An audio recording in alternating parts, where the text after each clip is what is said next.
Que a paz, a graça e o conhecimento de Cristo Jesus nos sejam multiplicados nesse dia. Eu sou Marcelo Paiva e bem-vindo ao canal Uma Semente para as Nações.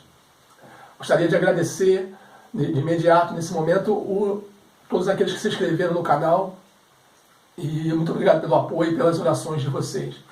E você que está chegando agora, seja bem-vindo também. Estamos falando sobre o revestimento da vida do cristão, sobre a arma que está depositada nas mãos do cristão, ou as armas que estão depositadas nas mãos do cristão. Mas, de imediato, também eu queria pedir para você deixar o seu like, né? Muita gente tem visualizado, graças ao Senhor, tem crescido o canal, mas eu peço que você esteja deixando o seu like e se inscreva no canal também, tá bom? E ative o sininho para estar recebendo as notificações. Como eu disse, estamos falando sobre as armas da nossa milícia, as armas que o cristão tem para cumprir a sua missão aqui na Terra. E hoje nós vamos falar em Efésios 6, verso 15, sobre mais uma arma, mais um revestimento. Diz assim: e calçando os vossos pés com a proteção do Evangelho da paz. Nós temos uma guerra, a guerra espiritual contra o povo de Deus ou contra os filhos da luz é muito intenso. É uma batalha constante, é uma batalha que não tem tréguas. E para vencermos essas batalhas, para vencermos essa guerra, precisamos estar revestidos. E Paulo vai nos ensinar que nós estamos revestidos com a armadura de Deus. Deus nos revestiu, Deus nos cobriu de si mesmo. Jesus é a armadura. Jesus nos cobre, Jesus nos reveste. Jesus veio nos revestir, nos proteger. E hoje nós vamos falar sobre as sandálias do Evangelho. As sandálias do Evangelho, essa arma que vem cobrir a caminhada, que vem fazer com que nós tenhamos uma caminhada segura, uma caminhada em segurança. O Evangelho da paz, ou podemos dizer, o Evangelho da reconciliação.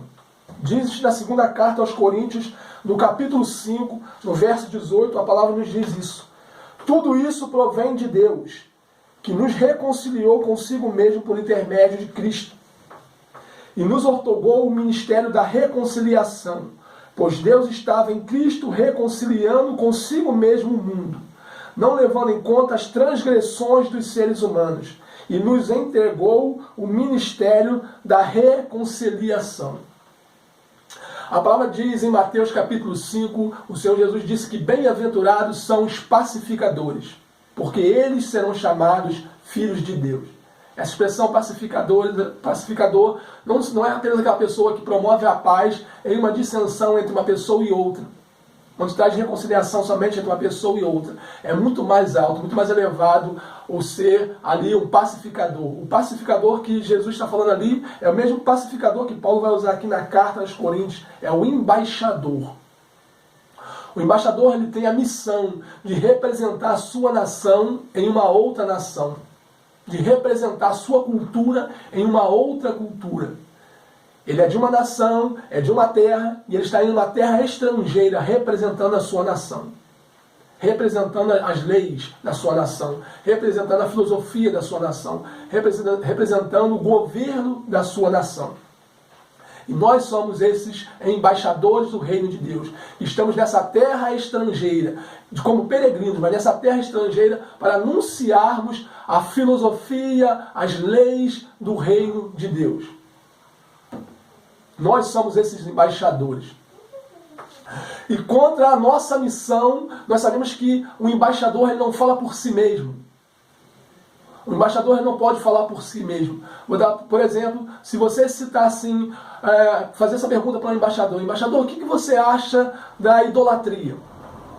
Esse embaixador nunca vai dizer assim: eu acho que a idolatria é isso ou aquilo. O embaixador ele vai dizer assim: eu não tenho resposta para essa matéria. Mas a Constituição da minha nação diz que é uma abominação. Por isso que o Evangelho é da reconciliação. Por isso que as boas novas é a de Deus, é do reino de Deus. É a mensagem do reino de Deus para a humanidade, não a minha mensagem. Por isso que o Evangelho é de Cristo, ou o próprio Cristo. Não é o meu Evangelho, é o Evangelho de Cristo. Porque são as boas novas de Cristo. Não é o que eu acho acerca das pessoas, é o que o Senhor acha acerca das pessoas. Não é o que eu acho com respeito à vida, irmãos. É o que a palavra do Senhor, é o que a nossa Constituição diz acerca da vida. O embaixador, porém, ele não está só naquela embaixada. O embaixador, ele não pode ser tocado por ninguém, porque se alguém tocar no embaixador, automaticamente aquela pessoa, aquela nação está tocando em uma outra nação. O embaixador é protegido pelo reino de Deus. A palavra diz que ai daquele que tocar em um ungido meu. Porque o embaixador, ele representa a sua nação e tem a cobertura da sua nação. E Cristo é essa armadura que Paulo descreve em Efésios 6. Cristo é essa armadura, Cristo é essa proteção, essa arma que reveste o embaixador, que nos reveste como embaixadores. Cristo é essa arma que nos protege contra as ciladas de Satanás. Cristo é o embaixador que representa, Cristo é essa arma que representa a potência, o poder, o revestimento, a cobertura, a proteção sobre a vida dos filhos de Deus. E nesse confronto no qual nós estamos, Satanás não tem se preocupado com o crescimento de número de crentes, ou de evangélicos, ou de cristãos. Satanás não tem se preocupado com a estrutura do seu templo. Satanás não tem se preocupado com a estrutura de templos feitos por mãos de homens, até porque ele mesmo sabe que Deus não habita em templo feito por mãos de homens. Embora precisamos de um templo, porque precisamos estar num ajuntamento, na comunhão dos irmãos, Satanás não se preocupa com isso. Ele não luta contra isso, contra esse tipo de crescimento. Ou esse inchaço. Satanás, ele se preocupa, ele luta contra, e a nossa batalha para aplicarmos essa arma, Paulo vem aplicar essa arma, é porque a nossa batalha é em anunciarmos o reino de Deus, anunciarmos o evangelho da reconciliação. E nesse confronto, Satanás vai usar pelo menos dois tipos de armas, O primeiro tipo é a insegurança em anunciarmos o evangelho do reino de Deus. É o medo, ele consegue colocar medo no meu coração ou no seu coração para não anunciarmos o evangelho do reino de Deus.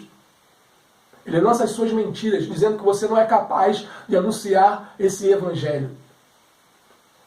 Ele é mestre em enganar. E ele tem usado essa arma. Né? Muitas pessoas hoje já usam da filosofia, se eu posso dizer assim, que cada um tem a sua religião e isto basta. Cada um tem a sua fé e isso basta. É muito lindo que quando o Senhor Jesus se manifestou em carne nesse nível de existência, o que mais havia naquele tempo era religião. O que mais existia naquele tempo, sempre existiu religiões. E o que mais existia no tempo de Cristo era religião. E mesmo assim o Verbo teve que se fazer carne e habitar no meio de nós, para vermos a sua glória, glória como a do unigênito do Pai. Significa que, irmãos, religião não resolve. Se religião não resolvesse, o Senhor não precisava pagar o preço tão grande que Ele pagou. O preço tão alto, o preço da reconciliação. Porque a reconciliação do ser humano, a minha reconciliação, está baseada no sangue que foi derramado no Calvário. Como nós lemos aqui, o Senhor reconciliou o mundo em Cristo, estava reconciliando o mundo em Cristo, fazendo a paz por intermédio de Cristo, fazendo a reconciliação. Isso diz respeito quando há uma guerra, há uma discórdia, e de repente ambos ali faz um tratado de paz. A reconciliação. A palavra diz em Efésios que nós éramos inimigos de Deus, quando andávamos segundo os rumos dessa vida, o rumo dessa vida. Quando nós andávamos desligados, éramos filhos da ira por natureza. Mas por intermédio de Cristo, Ele nos reconciliou. E essa é a arma que Paulo diz que nós temos. A reconciliação a nosso favor. O Senhor nos reconciliou consigo mesmo. O Senhor fez a paz por intermédio do sangue de Cristo. Então a arma que Ele usa é de segurança para anunciar o Evangelho. A segunda arma que Ele usa, e tem feito uma diferença muito grande, Ele tem não vencido a guerra, porque a guerra é do povo de Deus.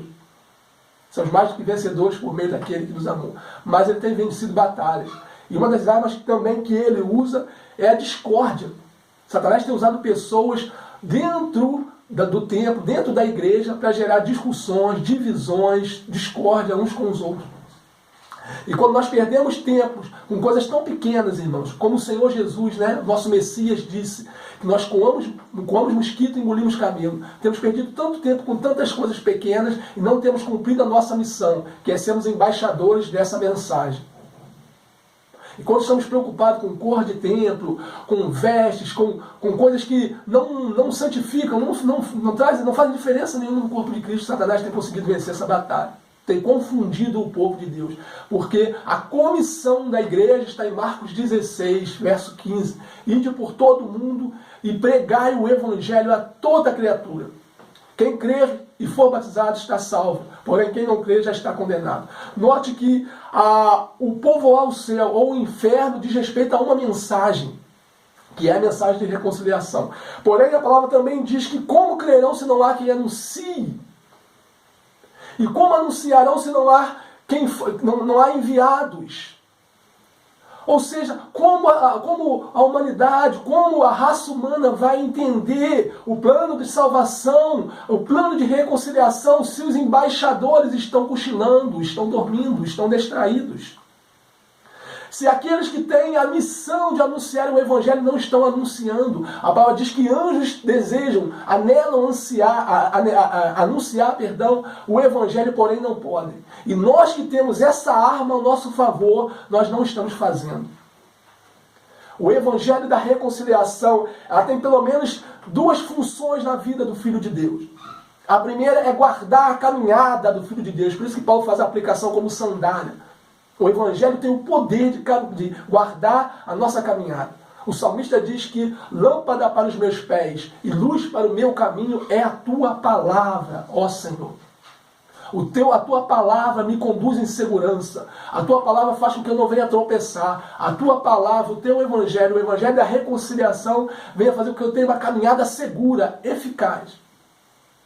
E o Evangelho da paz nos faz atuar nas regiões celestiais com ousadia, com trepidez, com segurança, porque nós temos paz para com Deus. A palavra diz que por intermédio da reconciliação feita por Cristo, nós temos o poder, ou temos o direito de entrar em lugares que nem os anjos ousam entrar. O Evangelho nos dá esse poder, essa reconciliação faz com que nós tenhamos esse direito de entrarmos agora no Santo dos Santos, aonde apenas o sumo sacerdote poderia entrar, e mesmo assim, uma vez por ano, desfrutar da presença de Deus. O Evangelho da reconciliação faz com que nós venhamos andar nesse lugar, a atuar nas regiões celestiais com ousadia. E a segunda coisa ou pelo menos duas coisas, das quais esse Evangelho pode produzir na nossa vida, a segunda coisa é nos conduzir. Porque ao mesmo tempo que nós levamos o Evangelho, nós levamos a mensagem da reconciliação, o Evangelho também nos conduz. O Evangelho também nos guarda. O Evangelho da reconciliação tem o poder de nos guardar. Mas para isso precisamos tomar posse dessa verdade. Precisamos nos revestir. Cada arma cubre uma área da existência humana. Uma arma não substitui a outra. Nós podemos estar, como nós aprendemos aqui, com o cinturão da verdade, vivendo na verdade, praticando a verdade, desfrutando da verdade, vivendo na justiça e desfrutando da justiça. Mas se não anunciarmos o Evangelho, a couraça da justiça ou o cinturão não podem nos proteger nessa área. A justiça de Cristo, ela tem a sua eficácia, mas ela não pode fazer com que nós venhamos anunciar o Evangelho. Somente o Evangelho da reconciliação, a compreensão do Evangelho da reconciliação, o Evangelho da paz, pode nos fazer andar em segurança e cumprir o nosso propósito, cumprir o propósito da nossa existência. Paulo diz que todo filho de Deus precisa estar revestido, cobrir os seus pés. Precisamos estar revestidos com essa arma. O que essa arma produz em mim, Marcelo? Qual é a eficácia dessa arma? Em primeiro lugar, ela produz paz. E a paz que excede a todo entendimento guardará os vossos corações em Cristo Jesus. Essa mensagem, o Evangelho da reconciliação, nos traz paz. O Evangelho da reconciliação nos traz certeza. Nós temos certeza que nós temos agora, por intermédio do sangue de Cristo, fomos reconciliados com Cristo e temos certeza dessa reconciliação. Precisamos nos apossar dessa verdade. Crermos nessa verdade. Cremos que o Evangelho nos reconcilia com Deus. Nos faz amigos de Deus. Não mais inimigos de Deus, mas amigos de Deus. Não mais inimigos da cruz, mas amigos da cruz. Não inimigos do Calvário, mas amigos do Calvário. Porque todo aquele que se levantar contra o senhorio de Cristo será abatido. E nós estamos do lado daquele que venceu, do lado do Senhor, do lado de Cristo, do lado do Messias. E anunciarmos o Evangelho da reconciliação é a nossa missão. O Evangelho da reconciliação nos alcançou porque um dia alguém teve a ousadia de anunciar o Evangelho da reconciliação. Um dia alguém revestido dessa realidade teve a ousadia de anunciar o Evangelho da reconciliação. Por isso estamos hoje falando sobre o Evangelho da Reconciliação e ouvindo sobre o Evangelho da Reconciliação. Porque um dia alguém nos pregou esse Evangelho. A terceira coisa e última coisa que o Evangelho da Reconciliação nos faz é termos certeza do nosso destino para com Cristo. A nossa comunhão com Ele eterna. Porque nós fomos reconciliados por meio do seu sangue. Nós somos enxertados como um ramo de oliveira na oliveira verdadeira que é Cristo. Nós somos enxertados. Éramos filhos da ira por natureza. Por intermédio da obra de Adão, éramos filhos da ira. Mas por intermédio do segundo Adão, que é o Messias, que é Jesus, fomos reconciliados. Que você nesse dia esteja sendo revestido com essa arma. Que você nesse dia esteja afirmando os seus pés nessa verdade, na reconciliação. Você foi reconciliado. Você não pode aceitar nenhuma acusação contra você, porque a palavra diz em Romanos que agora, pois, já nenhuma condenação há para aqueles que foram reconciliados, para aqueles que estão em Cristo Jesus. Isso fala de reconciliação. Que o Senhor venha nos abençoar. Que o Senhor venha nos revelar essa verdade. Que o Senhor venha nos fortalecer o seu povo, nessa última hora que resta para a igreja na face da terra, em anunciar o Evangelho da reconciliação. Que sejamos embaixadores do reino de Deus. Que sejamos pacificadores. Que venhamos trazer o verdadeiro Evangelho da paz. Que Deus nos abençoe, fiquem na paz e até o próximo vídeo, se assim o Senhor permitir. Amém, meus irmãos.